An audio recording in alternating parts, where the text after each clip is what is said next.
因此花一天改變一切習慣，消失太快，捉得到太少。喜歡花一天，感覺一切是愛。嚟緊4年一度嘅體壇盛事巴黎奧運即將開幕啦！世界各地嘅運動員都喺各自嘅戰場上面比拼得如火如荼啊！但係對於奧運嘅賽事，你又認識幾多呢？香港嘅運動員又喺邊度努力緊呢？喺奧運開幕之前呢，我哋會為大家講解唔同嘅奧運項目同埋運動員需要注意嘅大小事項，所以千祈唔好錯過體壇有件事。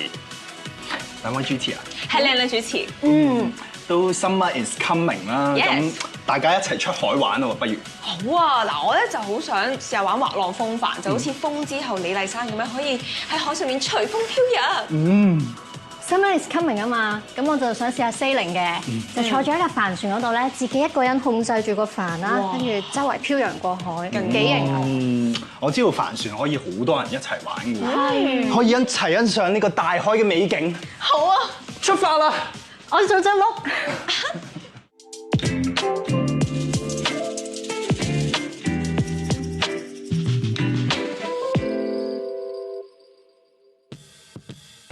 我哋今日咧就邀請咗帆船運動員兼教練嘅陳 Sir。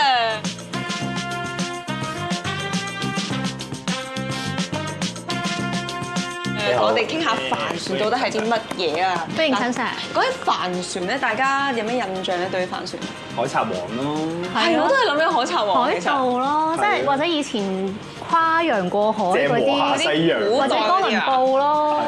發現新大陸。但係件事係十分之型嘅，咁係咯。陳 Sir，不如由你講下帆船到底係啲咩回事咧？咁咧帆船咧就以前就係喺希臘啦，咁有啲人咧就將隻一棵樹咁抌咗落海，咁啊騎喺條河度咧就衝下，咁啊出現咗船呢樣嘢先，咁啊跟住係啦，土炮嚟嘅，係啦，咁啊點知有人咧就將啲芭蕉葉咧凍起咗，咁醒嘅，咁啊吹下，咁隻船就識得喐啊，係啦，咁嗰個就係帆船嘅雛形啦，咁啊就喺之後就有人就將佢改良啦，咁啊可能就用啲物料做成一張帆啊咁初都係愛嚟捕魚啊、打魚啊咁樣，咁但係就開始運輸咁誒越嚟越大隻啦，甚至咧就你諗下我哋以前香港英國過嚟嘅時候都係用帆船嚟到香港嘅，咁所以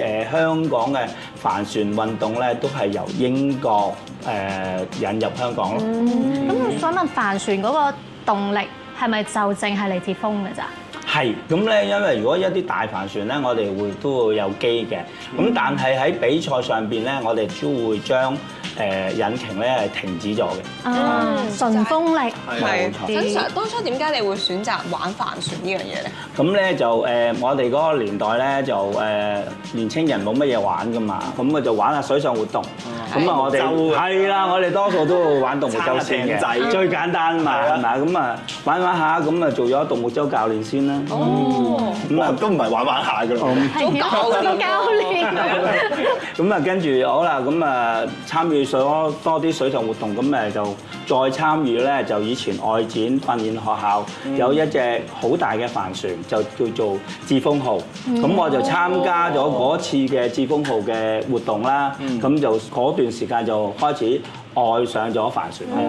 咁你嗰陣係仲係獨木舟嘅教練啦。係啊。跟住你之後就去咗帆船啦，仲做埋運動員㗎嘛。係。咁個轉變係點樣㗎？嗱，咁咧就我就唔係做運動員先嘅，我都係向住教練先嘅。咁做咗帆船教練之後，就香港就喺1990年啦，就北京亞運，咁就開始派一啲運動員咧就去參加，咁咧就喺91年咧就開始做選拔。咁喺嗰個選拔裏邊咧，我又發覺，我可以參加下喎。咁參加咗之後咧，就發覺同啲曾經去過亞運嘅運動員好近喎。即係個成績有得上練啊！係啦，有啲練有呢個入場門券啊！見到美登當贏啊嘛，你話嗱咁喺嗰段時間就開始自己去比賽啦。咁比賽發覺誒都唔錯喎，即係大概1年到就開始做咗香港第一。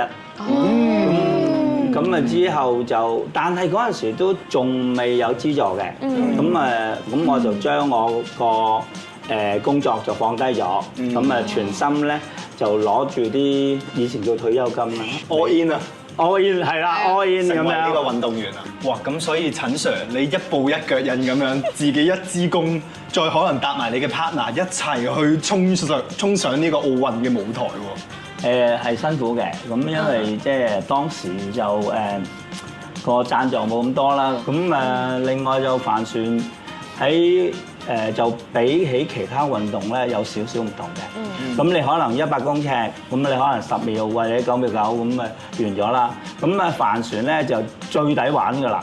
喺一啲亞運啊、奧運裏邊咧，就差唔多由開幕式去到閉幕式中間嗰段時間都可以參與嘅，因為可能要賽成10日嘅。哇！咁咁好攰，係好攰嗱，所以冇錯啦。帆船㗎嘛帆船嘅體能咧就會有唔同啦，咁比較長啲啦。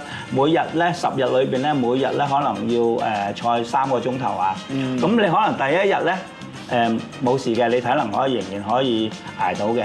咁第2日都捱到嘅，但係第3日就個體能就會開始 drop 啦，咁你就會出現咗疲勞嘅問題啦。咁所以我哋喺 training 裏邊咧，體能都係一個好重要嘅。咁另外就話我哋嘅身體仲要有一啲柔韌性啦、靈巧性啦。咁另外咧就最難訓練嘅咧就係個腦袋。咁因為咧就喺帆船運動裏邊咧就係同大自然搏鬥嘅。咁佢每一場嘅大自然俾你嘅嘢咧都會有機會唔同。因為可能嗰條路線本身預定係咁樣，但係如果嗰日咁啱個風向變咗，咁你哋就要臨時要應變咯。冇錯啦，冇錯啦。咁所以喺香港嚟講，最難訓練嗰樣嘢反而係個腦袋，就唔係體能。體能因為我哋可以好多 program 可以幫手嘛。哇！咁聽完陳 Sir 你講話又要訓練腦袋啦，跟住有好多體能上嘅要求。咁不如我哋就派我哋嘅特派員去體驗一下帆船到底係點嘅咧？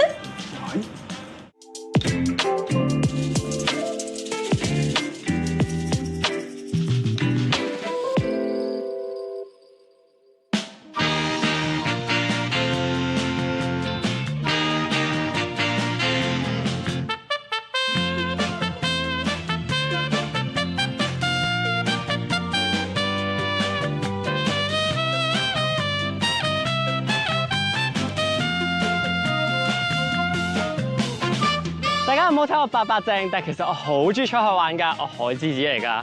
黃蜂佢哋咧就話帆船好好玩啦，我今日咧就跟教練出嚟學點樣玩帆船。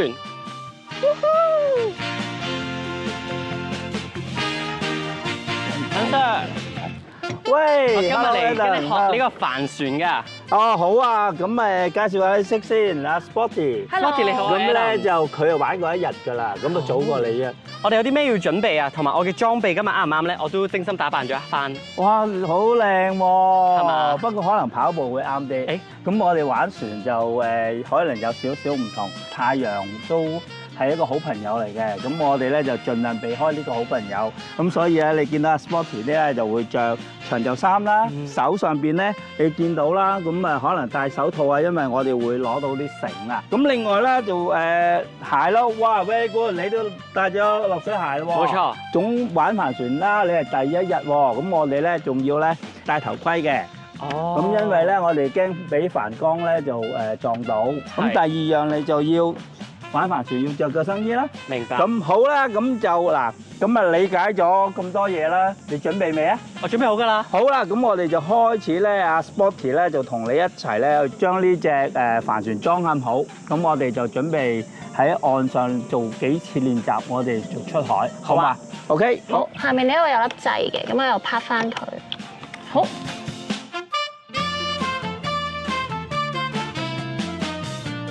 係。跟住咧，我哋起帆嘅時候咧，要將個船頭指向風嘅，因為咧，譬如好似咁啦，今日有少少風嘅時候，如果我哋咧個船頭唔係對住風嘅話咧，佢就會左右發啦個帆，咁就會冚到自己啦，有機會。明白。一個十字咁樣啦。哦。OK， 係啦。哦，咁佢就會淨係定呢度啦。係啦，咁所以咧，你見到佢滑輪其實有條繩控制住啊嘛，佢最多就去到船尾嘅角呢兩邊啦。明白。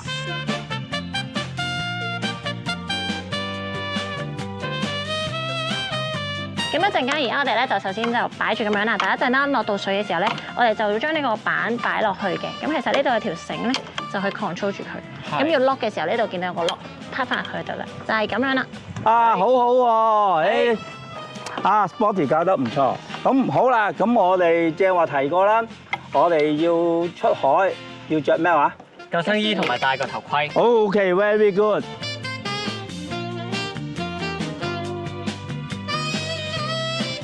咁啊，有頭盔咁樣嗱，咁你覺得我哋出海前喺其他嘅資訊方面，我哋要知道啲乜嘢資訊咧？天氣。哦，very good，運動人即係運動人，咁啊冇錯啦。我哋每一個運動咧都會想知道當日嘅天氣嘅。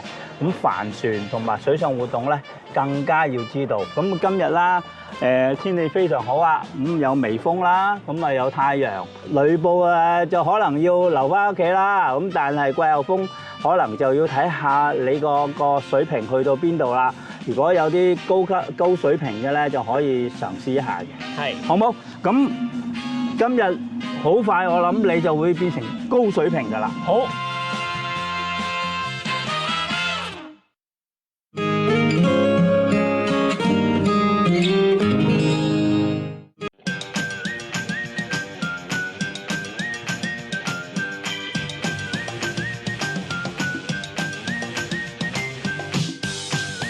我哋咧就出海之前咧，要練下一啲岸上嘅練習。係。咁你而家感覺下啲風喺邊度嚟？我而家 feel 到佢喺呢度嚟嘅。係啊，你而家好好。咁咧，而家呢啲風喺呢度嚟啦，咁我哋就會坐喺一啲叫做接近風嘅地方，上風位。咁而家我哋應該會坐喺邊啊 ？Starboard。Yes！ 哇，你真係聰明啊！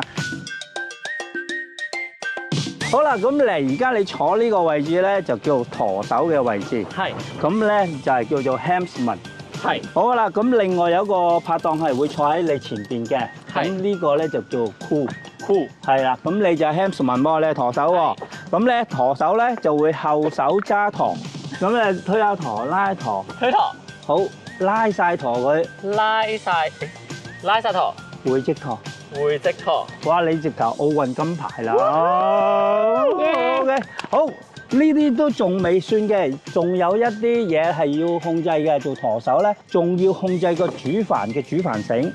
OK， 咁主帆繩咧就係控制個帆嘅力量嘅。嗯，越大力越收得緊，隻船就去得越快。OK， 好，而家加速，即係收緊。係。OK， 而家減慢速度。減慢速度放翻去。係啦。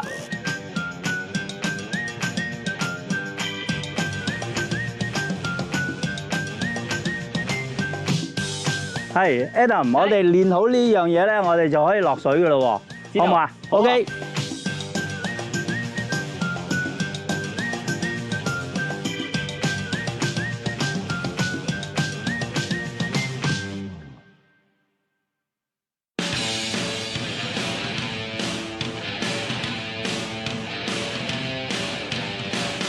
收，好嗱，你見唔見到 Adam 有山嘴？係啊，你就唔好周圍轉啦，淨係指住個山嘴行，得唔得啊？好，我係要係咯拉桿，你要左右係啦，嚟，個山嘴，好，跟住推多少少，推翻少少，見到未？係，陣間轉完之後對住嗰個導覽煲，即係我要成隻船轉。啱，好似頭先咁樣，你冇推翻嗰邊。好，走位，走過去你，哇！指舵，推舵。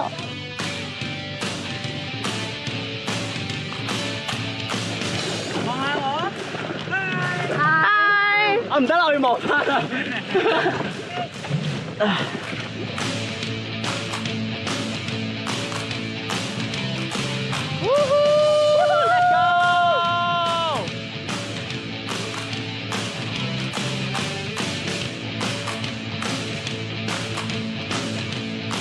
其實咧玩嘅過程咧，其實真係好刺激、好好玩嘅。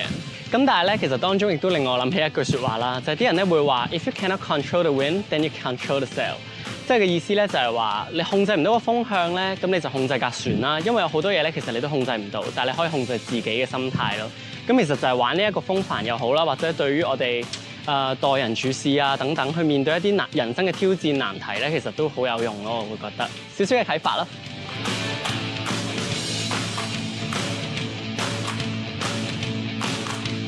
多謝晒陳 Sir Sporty 今日兩位教我玩呢一個嘅帆船啦，辛苦晒。咁下次再嚟玩過，絕對冇問題。好嘅，加油！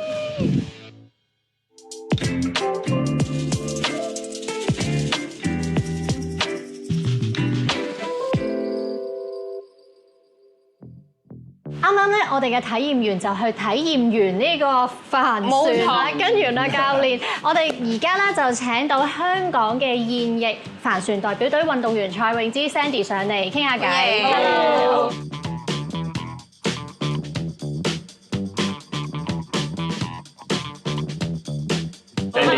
Sandy，我想問下你可唔可以咧簡介一下咧，其實帆船有啲咩種類？係，咁咧我就首先介紹我自己個種先啦。咁我就係玩 49er FX 嘅，就係兩個人玩嘅。而我嘅隊友即係男仔咧，就係玩 49er 嘅。咁其實香港咧都仲有一款船好 common 嘅，就叫做 Ilka 7同 Ilka 6，就分別俾男仔同女仔啦，就喺奧運入面都係一個單人船嚟嘅。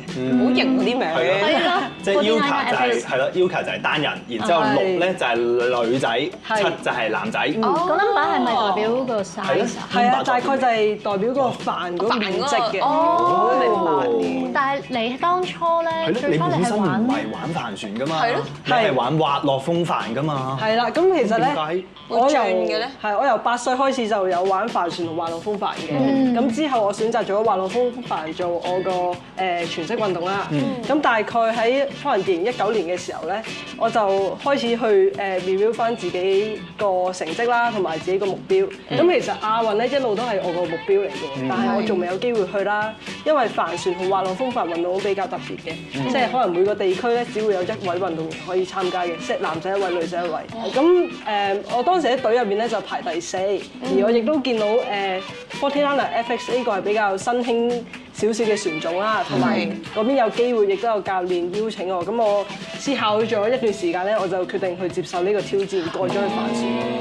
係，但係你話由一個單人運動轉去一個雙人運動咧，其實係相當之困難，因為你係需要有一個非常之有 commitment 嘅拍檔啦，亦都需要甚至乎有爭拗嘅時候點樣去處理咧？呢啲直到而家我都仲係好好咁學習。明白。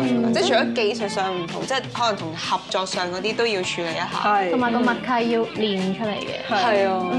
你啱啱咧講到話風帆轉去帆船啦，其實因為兩種運動都有好大嘅分別。咁你轉嘅時候咧，你點樣適應啊？可能體能上或者啲技術上係咪都好唔同啊？即係用嘅肌肉都唔同係嘛？即係可以又話好大，可以好細，因為其實滑浪風帆喺個帆船嘅 family 入邊㗎嘛，其實。但係你會見到滑浪風帆咧，我哋係用成個身體嘅力去控制嘅，而帆船咧係啦咁樣嘅，而帆船咧你就可能會見到係會控制條繩啦，同埋控制住個舵嘅，甚至乎我架帆船咧就會更加需要用呢個身體喐嚟喐去平衡架船嘅。咁對我嚟講咧，我一開始個膝頭哥啊同埋個頸咧都係負荷唔到，咁我係非常之痛啦。可能我起身嘅時候咧，我係要揾隻手托住條頸，咁樣先起到身。好痛啊！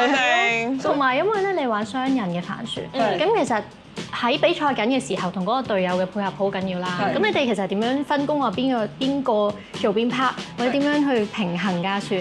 咁咧，我要介紹多少架船啦。架船就係分別有水手，就喺前面控制住繩啊、速度個位。而後面咧就有一位叫做舵手，就係控制個舵嘅。咁其實我哋練習之前咧已經寫咗一個好清楚嘅 guideline，去知道大家係負責咩啦。咁到時咧，我哋就會再用把口去同大家配合。咁有冇啲啲乜嘢趣事，即係尤其比賽嗰陣時可以分享下？即係我哋喺經歷隔船度係有試過發生過意外啦，就係其實都唔係好知咩事嘅，咁我就係做緊水手，而我個舵手咧唔知點解喺個船度無啦啦跌咗落去塊帆嗰個橫杆嗰度，跟住呢度咧係起咗成個鵪鶉蛋咁樣腫咗，咁跟住即係。就送佢去醫院啦，咁我覺得幾搞笑嘅，因為有時候佢送我去醫院，我又送佢去醫院，好似經歷咗好多嘢咁樣。係啊，出新人互相送大家醫院，今次我嘅，下次你。冇啊 Sandy 啊，咁你轉咗玩帆船幾耐？係攞到個獎㗎，我知道。啊，我記得咧，我就係轉咗玩帆船，大概1年幾咧，我就喺亞曼度攞咗一個亞洲錦標賽亞洲組嘅第1名啦。係啦，好勁啊！好嘅，1年幾喎。係啦。係咯。咁你嗰刻攞獎嗰刻嘅心情係點咧？我覺得攞獎係好開心啊，因為其實咁啱嗰個比賽係好近一個世界錦標賽啦，所以有一個好多外國嘅國家都會嚟咗我哋呢度比賽嘅。咁我好記得我有啲場數攞第1嘅時候咧，當時嘅世界冠軍係會同我講話 Good job girls，跟住其實我係超難忘咯，亦都係鼓勵咗我同埋肯定咗我咯。好好啊，好感動啊！如果係咁嘅話，呢個世界冠軍同我哋講，嗰下有一下起雞皮啊！咁我知道你對上一次參加就係杭州亞運係嘛？2023年。咁嗰陣時又係點樣嘅心情啊？同埋備戰咗幾耐咧？咁其實咧嗰次係我第1次參加亞運會啦，亦都係我一路做運動以嚟嘅目標啦。咁我終於去到啦。咁嗰次係我第1次，所以我當係一個參與去點樣嘗試下喺呢個大型運動會度發揮翻自己有嘅能力啦。咁完成咗呢一次杭州亞運咧，我亦都係好寄望喺下一次名古屋嘅亞運會，到時咧我就可以爭取到獎牌啦。咁你嚟緊有冇啲再遠大啲嘅目標啊？例如係攞世1？有。咁頭先我咪提述過嗰個世界冠軍嗰個女仔同我講 Good job girls 咁嘅。咁其實咧我都好希望有一日可以喺比賽場上度贏翻佢。哇！要擊敗一個曾經鼓勵過你嘅人啊！加油！加油！